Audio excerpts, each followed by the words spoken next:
यदि राजा दशरथ के बड़े बेटे रामचंद्र जी को केवल राम नाम होने के कारण ही ये मान लिया जाए कि वेदों में बताए गए परमात्मा वो ही हैं, तो भरत और शत्रुघ्न तो उनसे भी बड़े हो गए, क्योंकि भरत तो पूरी दुनिया का भरण पोषण करने वाले हो गए और शत्रुघ्न शत्रु का नाश करने वाले हो गए।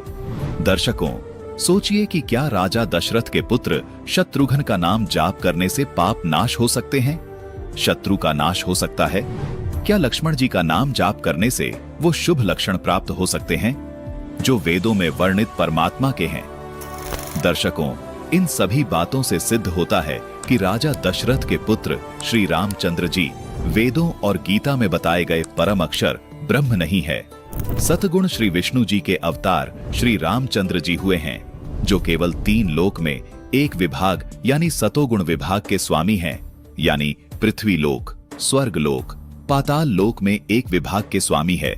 इसलिए इनको त्रिलोकीनाथ भी कहा जाता है और परम अक्षर ब्रह्म को वासुदेव कहा जाता है, क्योंकि वो परम अक्षर ब्रह्म सर्व का मालिक है। उसी को आदि राम कहते हैं। परमात्मा कबीर जी ने सूक्ष्म वेद में बताया है कि राम राम सब जगत बखाने, आदि राम कोई बिरला जाने। निर्गुण सरगुण 2 धारा हैं, आदि राम कबीर तो न्यारा है। अनंत राम अयोध्या में आए, सो दशरथ के पूत कहाए। कोटि राम गए लंका तोरी, ताको लखी न अभिगत डोरी। आदि राम कबीर सरबंगी, अभिगत अस्थिर अचल अभंगी। गरीब पार ब्रह्म सत कबीर है, कीमत मोल न तोल। बिना उजन अनुराग है, बहुरंगी अनमोल। अभिगत राम कबीर है, चकवय अविनाशी। ब्रह्मा विष्णु वजीर हैं, शिव करत खवासी।